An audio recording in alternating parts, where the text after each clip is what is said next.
On ne peut pas concevoir d'instaurer la paix dans cette immense région sans ce pays, dont l'armée compte 3 millions d'hommes.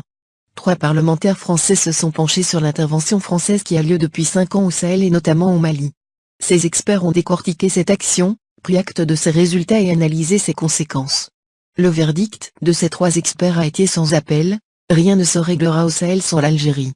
On ne peut pas concevoir d'instaurer la paix dans cette immense région sans ce pays, dont l'armée compte 3 millions d'hommes. Note-t-il dans leur rapport selon le journal français Le Canard enchaîné du 9 mai dernier, qui a rapporté cette information. Le rapport indique qu'en dépit de 5 années de présence militaire française au Mali, en dépit du lancement de l'initiative G5 Sahel, des attaques djihadistes quotidiennes et pas seulement dans le nord du Mali, contrairement à la situation en 2013, des accords entre Bamako et les groupes rebelles de 2015 totalement au point mort. Le document ajoute que les troupes françaises sont en panne d'équipement suffisant et que la région de Kidal livrée au groupe armé note enfin l'enlisement de la force dite du G5 Sahel, une initiative sur laquelle mise énormément le président Emmanuel Macron. Ce dernier souhaite que les pays de la région prennent la relève de la France. Cependant, il est impossible aux yeux des parlementaires français de débusquer des terroristes. Dans des pays où il n'y a pas d'État et où, quand une école ferme, elle est remplacée par une école islamiste.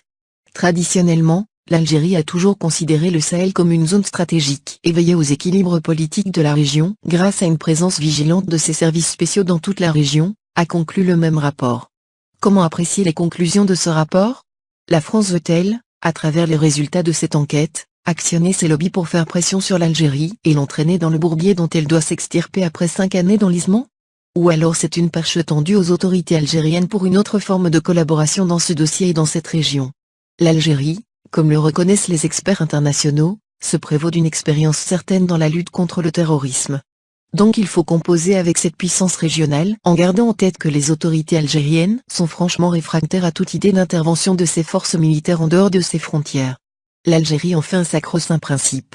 L'opération G5 Sahel a été lancée en grande pompe en novembre 2017. Elle n'a pas été du goût de l'Algérie. Le G5 Sahel, GS5, a regroupé le Burkina Faso, le Mali, la Mauritanie, le Niger et le Tchad.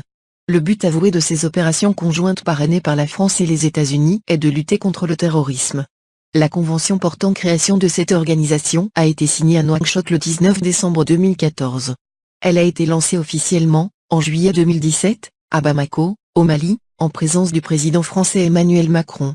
Le premier constat est que le comité d'état-major opérationnel conjoint, SEMOC, initiative militaire régionale regroupant la Mauritanie, le Mali, le Niger et l'Algérie, lancé en avril 2010 est mis hors jeu. Deuxième constat est que la première puissance régionale, l'Algérie, en l'occurrence, ne fait pas partie de cet ensemble nouvellement créé. Pourtant, c'est le pays qui partage quelques 2786 km de frontières avec ce GS5. Ensuite, tous les officiels militaires et politiques américains ainsi que français ne tarissent pas d'éloges sur le rôle leader de l'Algérie dans la région et son expérience avérée dans le domaine de la lutte contre le terrorisme, allant jusqu'à solliciter son expertise en la matière. Or sur le terrain des opérations antiterroristes, l'Algérie n'est ni consultée ni sollicitée. Ce qui nous amène à poser un certain nombre de questions sur les vrais objectifs de cette alliance militaire. À quelques détails près c'est à cette conclusion qu'est arrivé le rapport des experts français. Allons-nous assister à une nouvelle approche occidentale au Sahel?